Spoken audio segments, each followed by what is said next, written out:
This episode of Chat Chow is brought to you by Johnson & Wales University, North Miami, the leader in culinary education. Stay tuned after the episode to learn a practical tip for the everyday foodie.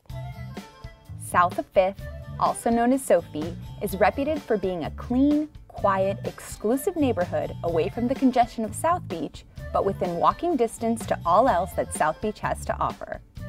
Located at 40th South Point Drive, Leah Marie's Cakery dishes up delicious baked goods, sandwiches, salads, and other mouth-watering delights. And today we'll be chatting it up with the executive chef and mastermind behind the pastries, Yannis Janssens.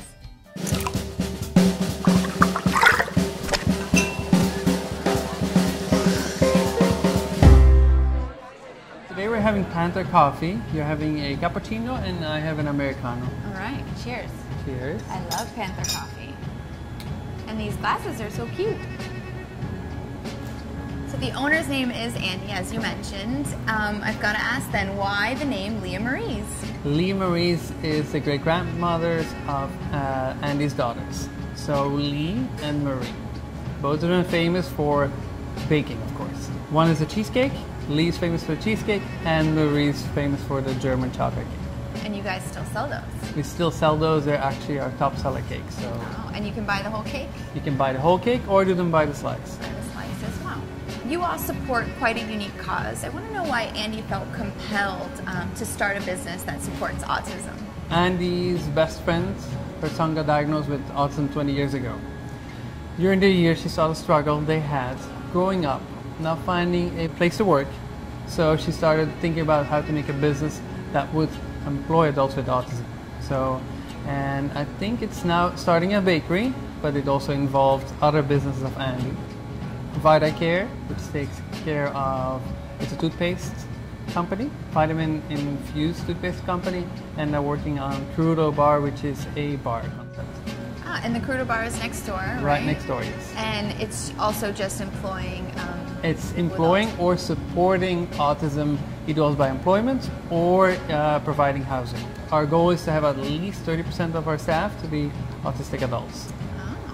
Now you are the mastermind behind these pastries, and you've put kind of a different spin on the classic pastries. I want you to talk about the cupcakes and the eclairs a little bit. Tell us your twists. As you probably noticed from my accent, I'm not American. No, I didn't. I'm from Belgium. So for our spin, we're doing, like I said before, our American-European mix. Our eclairs, which is a European thing, but they're filled with a Heath-Bar fudge. Some of them have caramel popcorn on top too, and other old. We tried to research old American desserts. Cup cones was one of them. Cup cones is technically a cupcake baked in an ice cream cone, minis. So we started doing them, but when you look at them, they look almost like ice cream cones. I feel like a little kid. So excited. Now, for those that want something savory to go with their sweets, you guys have a savory menu as well. Yes, we do have a lunch and a breakfast menu, savory. It's not super large. It's whatever is available at the farm. These are the ingredients we use, and then we make salads, sandwiches with it. And in the morning, we make croissants with it, croissant sandwiches. We have certain items, the Mark, which is it's technically a continental breakfast, but it's inspired by Mark. Why Mark? Mark is our first autistic adult in the front of the house, and he also has a love for cooking. He loves making marmalades. So we make his marmalades in the back of the house together, and they're featured here with croissants, scones, danishes, toast, coffee, and tea.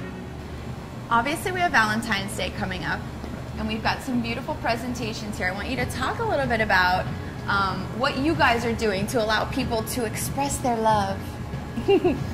For Valentine, we created some Valentine baskets to go for the guests that come here.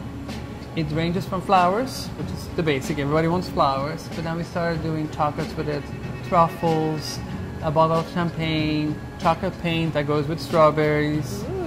Have you used the chocolate paint? Can't answer that one. We did try it out between all of us. Oh, all of you together? Yes, all of us, yeah. Okay. So we tried it out and it's been approved. So it's been approved. It's been approved. Well, thank you so much. You're welcome. I just want to final cheers with our coffee.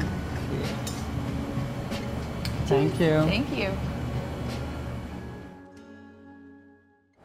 Hi, I'm Josie Morell. I'm here at Johnson & Wales University, and today I'm going to be talking to you about meringue. So the first step you want to do is wipe down all of your equipment, whether it's the bowl, the whisk, if it's a hand whisk, with some type of acid. The acid I'm going to be using today is lemon juice, and you just want to take like a paper towel, dunk it in the lemon juice, and literally just wipe down your bowl.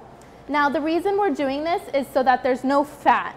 If there's any fat with the egg whites, then it won't fluff up and, you know, become a nice fluffy meringue. So we're gonna put these eggs in, and you want it to fluff up it's gonna take maybe like 5 to 7 minutes on speed high. So now my eggs are nice and fluffy, as you can see. And at this point, we're gonna start gradually adding the sugar. You want to do about 2 tablespoons for every egg white. It can be more, but that's the minimum you want to do. So gradually add it while on speed like 5 or 6. So that is 5 to 7 minutes on high. And it can vary the time based on, you know, the humidity or even the temperature of your egg whites. If they're room temp, then they're going to fluff up a lot quicker than if they're straight out of the fridge.